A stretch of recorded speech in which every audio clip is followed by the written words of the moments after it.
Yeah, no, it makes a difference, doesn't it? Yeah, definitely. Brilliant. If we could do a quick chat now, that'd be fantastic. And then I'd love to come and do a proper sort of in-depth thing with you and celebrate your life and career and obviously X Factor and all that stuff. So is that okay? We'll just do a quick. Definitely. All right, lovely. Here we go. Welcome back to Celebrity Radio. It's Alex Belfield talking to some of the world's biggest stars and some of my favourite people, and a lady who I love. She's got a voice in a million. She's a belter. She's a star from Leicestershire, and she joins us on the phone now. Sam Bailey, how are you? I'm good, thank you. You're currently on the M1 on your way to rehearsals. I am. I'm rehearsing because I've got my own show in the West End next month. So I'm currently rehearsing for that. So I've got to go down to London because there's a few other people involved. So yeah, so I'm quite busy today. So, but it's all good. It's all for a good cause. So.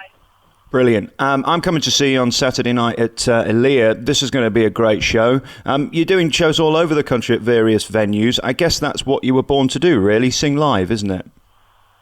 Yeah, yeah.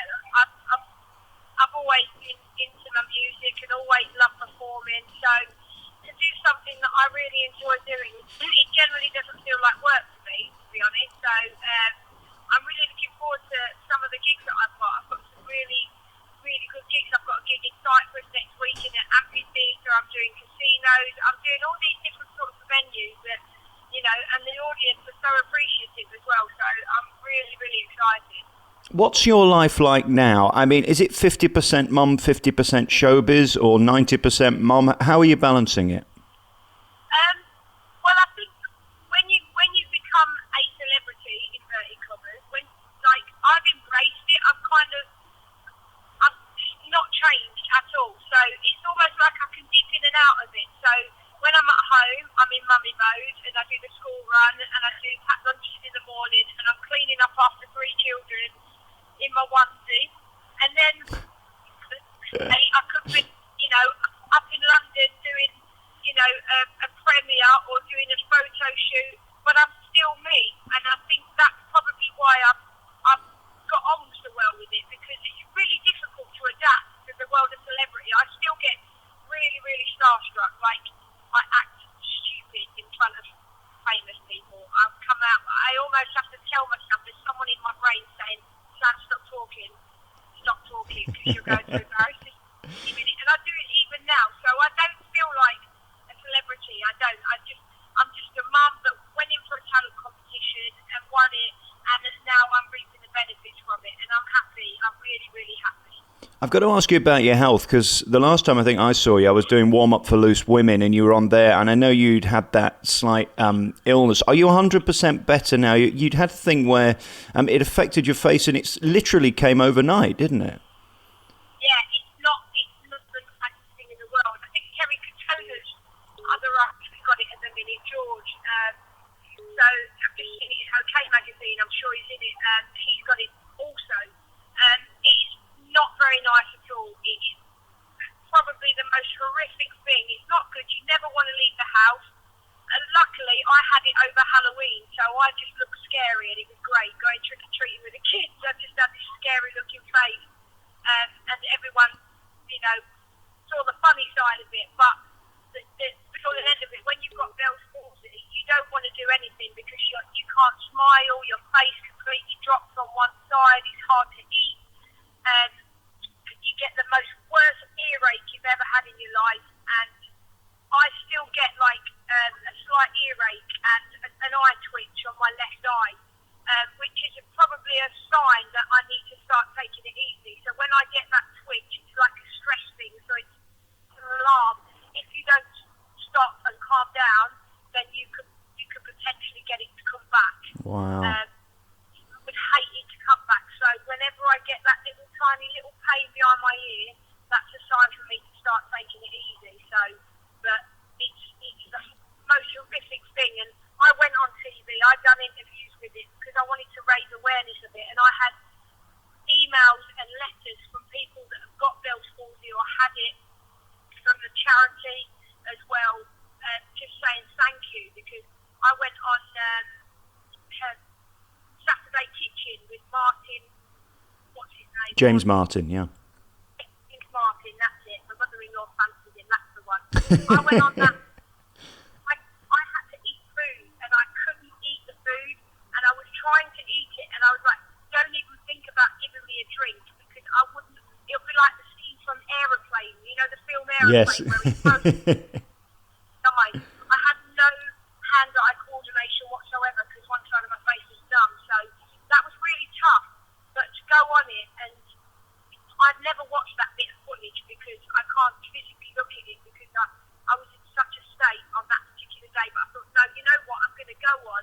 I'm not going to let it stop me. So, yeah, it's pretty tough. And I still get the occasional twinge in my ear thinking it's going to come back. So it's quite worrying. Do you think it was brought on by the reaction to winning X Factor and all of that stuff? Was it to do with the contract, or what do you think brought it on? Well, I've not long had Miley, and they say that the most common people to get it are teenagers and people that have either had a baby or are having a baby. Because Right. I think scientifically, and I think there's actual proof in this, that it's a hormone reaction as well. So it's when your hormones take a massive, massive shift, as well as the stresses of everything that's going on. So whilst I was pregnant, I was also bringing up my second re-release of the album. So there was a lot of stuff going on whilst I was pregnant. I was actually recording up until the day before I had Miley. Right. Trying to fit in on time. Because every time I went to a studio down in London, I went into false labour on the motorway and had to drive back up and got admitted to hospital. So I had a lot of stresses going on, and it was only like a couple of weeks later that I came down with it. So in October that I came down with it. So I think it's, you know, people that are pregnant and teenagers, from what I'm aware, but it is brought on by stress. Do you think there was any pressure from the business, from the record company or management when you got pregnant? Because in one way, family-wise, it was the best decision, but professionally, it took you out of the game for a while. Do you think you pissed off a few people with that? I don't know. I may have done. I mean, anyone that starts in a new career, like, you know, if a woman was to work in a job, work in a supermarket, and within 2 weeks of getting that job, she fell pregnant, then, you know, you're going to be pissed off if you're, you know, the boss there, because you've got to honour that time off and stuff like that. So, you know, it is. But I'm a mum, and, you know, I won that competition because people could relate to me, and just because I'm career driven, but I'm also by my children as well. So for me to get a baby, you know, I call her my little X Factor baby, because, you know, it was after the X Factor that kind of brought me a great, which is why she's easy. So I would say, yeah, I might have pissed a few people off, but it's a natural thing. It's not like I've got, oh, all right, I've won the show now, I'm just going to nip off to Australia and go. Exactly. And I love that about you, and I think your fans did too. They respect the fact that you are a mother and that comes first. The business won't be there forever. Your family will.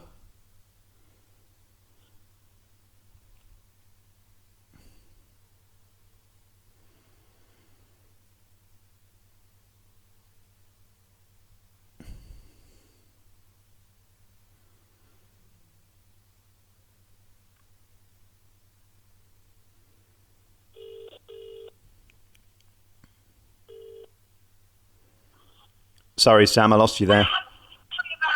Don't worry. Here we go. I'm a workaholic, so. But I think what the fans love about you the most is the fact that you're, number one, a mother, and number two, a star. And you don't let those two things get confused, because, you know, you'll always be a mother, but the show business will come and go, as we've seen a million times. Yeah. I mean, I intend to be working for a long time, you know, doing all sorts of stuff. I've got a lot, you know, all my fingers in one massive pie. So, you know, it's not just the singing side of it. I'm a mum as well, but I'm also, you know, into my sport, and I'm loving to do like some, you know, TV work and just generally have a laugh, as well as getting paid for it. So there's nothing better in life than to be able to have your pie and eat it. And Yep. I've definitely had a few fair pair of pies and lost weight during the process.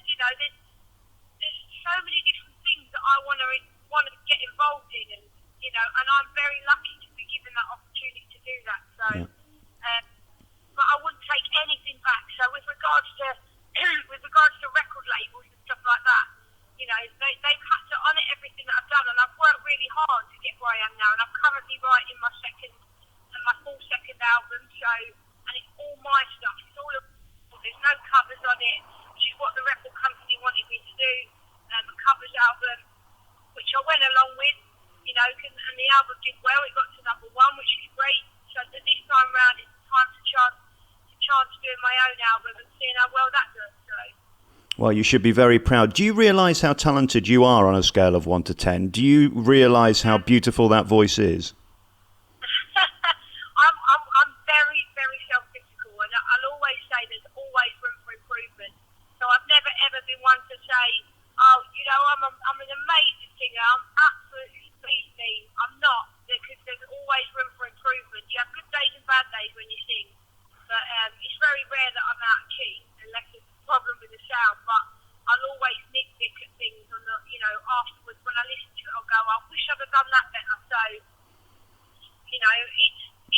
I like to see young talent coming through, and I just want to take them under my wing and teach them, that I know. I've been singing for 20 years and I've learned so much from it. I really have. I'm appreciative of every single person that's given me any advice along the way, because I wouldn't be the singer I am today if I hadn't had those people. What's the most important thing about show business then? Is it having integrity and doing what you believe is right, or is it having the right management or singing the right songs? What is the best bit of advice? Well, for anybody that's going into the world of show business, good management is a great thing, because you need to have PR. You can bring out a record by just downloading it onto iTunes, and it'll cost you £100, but you don't need a record label. You just need great PR around you. Management company Champions are absolutely brilliant. They are absolutely second to none. They really work their balls off to get me where I am at the minute. And I think another thing is going in and being yourself. I've seen so many people in the world of show business, inverted commas again, that are in it and they're like completely and utterly up their own backsides. And I'm like, whoa, who made you the king? What makes you different than me? There's no difference in us whatsoever. We all come from the same place, and our poo all stinks the same. So, but I'm not. As soon as you meet me, from going on stage to walking down a high street to being I'm completely the same. And another thing is, I get so shocked when you go to a venue and you're doing a gig somewhere and there's a rider. So a rider is basically a list of things and demands that you want in your dressing room, and the venue or whoever's booked you has to get those things in. And I've seen so many people's riders that are literally like 3 sheets of paper of things that they want: hot noodles, champagne, all these different things, candles, cushions, and blankets, and sweets, and yellow M&Ms and stuff like that. Me, a kettle and some tea bags, which I provide myself. I always take my own. There's no point in doing that, because at the end of the day, when you go back, they're going to go, actually, we won't book that one again because it's cost us £300 on the rider, and they would have bit up themselves when they turned up. If you've got respect for people, you'll gain respect back. So you've got a job to do. You go there, you sing, you make people happy, and you go home. You don't go there, get absolutely wasted, and eat all the food, and then go on and have a really crap gig, and then go home after that, because you'll never go back. I think one major thing about in the world of show business is having respect for people, and that's one thing that I've always got. Yeah, I'm from Nottingham. I think we've got the same thing in common. When you work the clubs around here, you won't get away with it. There's no room for a big head, is there? No, if you walk into a venue giving it the big I am, people are going to be like, who the bloody hell do you think you are? And I think that's probably why I'm still working now. You get so many people off the X Factor that, or even off, that have made it on a show like this. I'm not saying everybody's up their own artist, but they probably haven't had as much connection with the crowd. I've got connection with a lot of people, and my fan base ranges from young kids all the way up to, the mature people, and I love that.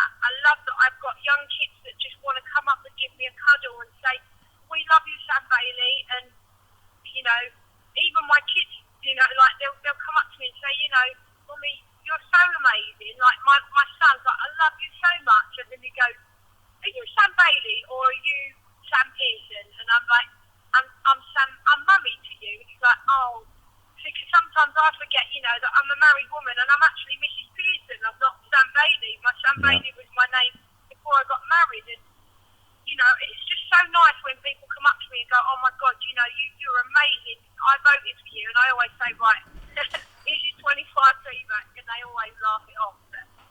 Does it slightly piss you off that the professionals are being asked to audition for these shows now and they're pretending that they've never done it before? That seems to be a theme that's on Britain's Got Talent and X Factor at the moment. And it is disingenuous because it puts real people at a disadvantage, doesn't it? Oh, yeah, of course it does. A lot of people get hunted to the show. But I actually prefer the show this year because I've seen more good singers than crap singers. So watching the show this year has been, oh my God, that person's really good. And then the next person comes on, it's, oh my God, that person's really good as well. And oh my God, that person's really good. And it's not like, you know, a few years ago, you know, someone that had an amazing voice didn't get through. And then Vera, who sang Hang Out the Washing on the C3 line, gets through to the you know, root man. And you just, the show has no creditation for people that can sing. Because when you go on there, you get mocked, you know, by somebody. I think this year they've got the right idea. They've got the right idea because they're trying really hard to get good singers. Yes, some of them might have been headhunted. We know this. It's obvious some of them have been headhunted. What the best thing to do is Google that name of that band or that name of that singer as they're going along, and you'll find that person. I did it last year, and I found a few of them that had already had record deals. Yeah. It's fine if you have a record deal because you're trying to make it in the business. And some people, I got offered a record deal when I was like 20, and I turned it down because I wasn't ready for. I didn't want a record deal. I just wanted to sing. Yeah. You know, I think the show's got it right, and it's nice to see some good talent. But we'll see who gets through and how many joke acts get through to the live shows. You know, I just think that, you know, it is annoying for people watching it, but I can understand why they're doing it. They're out there looking to put them on the show. It's about time that they had some really, really good singers making it all the way. Yeah. Instead of putting a couple of joke acts in every here and there. Cause, you know, it's like Wagner, you know, Wagner or whatever his name was when he was on it. So I don't get that. You know, you could have replaced him with someone that had a really good voice, and that person could have made it in the industry with the next Justin Timberlake or something. You know? I guess, though, we have to remember it is an entertainment programme and it's there to get ratings, not to make stars, I suppose. That's one thing I'll always remember from the moment I went onto that show, that it's a TV show before it's a talent competition. Yeah. So you just got to ride the wave. One of the reasons we fell in love with you was your genuine passion for your job at the prison and the people that you work with and the job you did. Has there ever been a point where you've thought, I could go back to that, even if it's just a day a week, part-time, or is that in the past now? Well, I don't think, due to conflict of interest, I don't think I'd ever go back to be a prison officer because obviously the prisoners probably know a little bit too much about me. So Yes. It wouldn't be, security-wise, it wouldn't be safe for me to go back in. But I have been in and I have visited my old wing. I have visited some of the prisoners that I used to work with. And I do miss it. I'm an ambassador for a charity called St Giles's Trust, which is a charity that helps rehabilitate ex-offenders so that when they come out, they've got jobs to go to. Because once you've got that stigma attached to you that you was in prison and you've got criminal records, it's very hard to find a job. So the people that do want to try and rehabilitate and become better people find it really difficult to do that. So they end up going back to crime and then end up back in prison again. So it's a case of stopping that vicious circle. And I'm working really hard with the charity to try and get people involved and get them, you know, so that they don't go back into prison. So I feel like that's my going back into the prison service kind of thing. But I have been in and done a couple of talks with prisoners, so there's room for me to do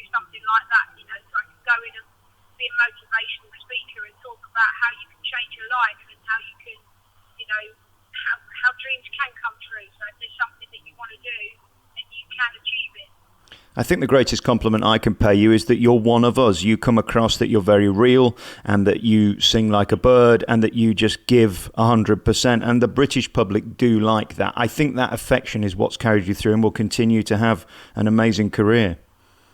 Yeah, well, I can have a laugh as well, and I'm always one to take the mickey out of myself and have a bit of kick along the way. So I'm not all completely serious and stuff. And people that know me, I don't drink alcohol, but I can go out and have a good time and just be, a normal person like everybody else. And I'm very approachable. So, anybody out there that listens to this or reads about this, come and say hi, because I am an approachable person, and and that's all I wanted to be, is just in the public eye and just being inspirational to people, because there's so many women out there that have got children that literally completely shot their dreams down because they've got children and they don't think they can do it. And I'm living proof that you can do both. You just need to have support around you and that willpower to pick one last go. You never know what can happen. Exactly. And you mentioned earlier about being delicious. You are a sex symbol, as we know. Many men fawn over you.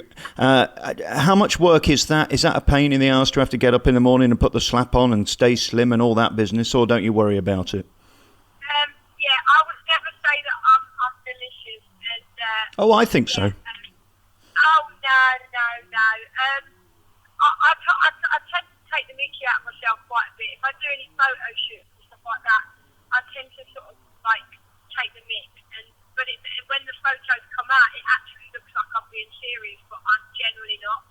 I don't really get a lot of marriage proposals or anything like that, but I'm still massively self-conscious, stupidly self-conscious, like you wouldn't believe. But you name me one woman that isn't, and I think my confidence flares up when I'm on stage because singing takes over. Yeah.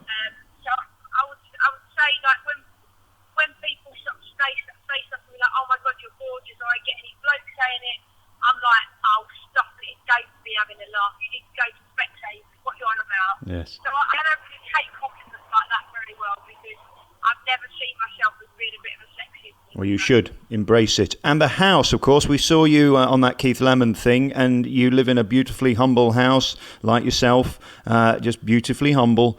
Any ideas to move, or are you staying where you are? Well, if you have a look on the internet, on Twitter, I've actually posted some new pictures because the house has been extended and I've now got like a massive extension. So I'm very excited. I have a downstairs toilet.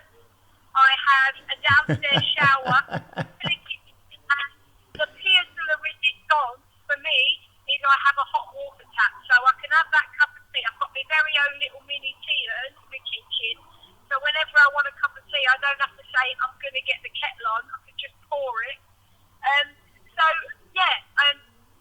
I always wanted to get it. I never wanted to move. My kids love where they live. That's one thing I wanted to give them is their normality so that they can still carry on living exactly the same life as what they had before. They've just got a few more things in their life like laptops and stuff like that. So they're well looked after kids. But to stay at the same school and live in the same little culture that we live in is just giving them their little bit of normality. If we'd have moved, it would have meant to them that they would have had to start again and in their different life. This way, they've carried on and stayed as normal as they are. And we've got a bigger house now, but it's still the same house. So, which is kind of why I went in for the show in the first place, so that I could afford to get an extension. And literally finished last week, and we've been starting to put photos off. And I've got an island in my kitchen and granite worktops. So I don't think I've ever been so excited about sitting at a breakfast bar eating my breakfast in the morning. So how fabulous! These are little things that I wanted to get done, and without the help of the general public, it wouldn't have come about. So I'm very grateful. So. Well, if nothing else, I've found one reason to thank Simon Cowell for. That's that you've got granite worktops. How marvellous! Granite worktops and a downstairs toilet. Very happy. Thank you, Simon. I'm seeing you on Saturday night at Aaliyah. I can't wait. Let's meet up in the next few weeks and do a proper chat, face to face. I love you so much. Your voice is incredible, and you're such a genuine talent. And thank you for the music, because it is tremendous. I'll see you Saturday night at Aaliyah in Nottingham. It's Saturday, and I might give you a little glimpse, a little play on my phone of my new single if you're about. I'll let you have a listen. Oh, I'd love to. And show me your granite worktops as well. It's not a euphemism, by the way. Sam Bailey, great to talk to you. Take care. Cheers, mate. Cheers, Sam. That was beautiful. Thank you very much.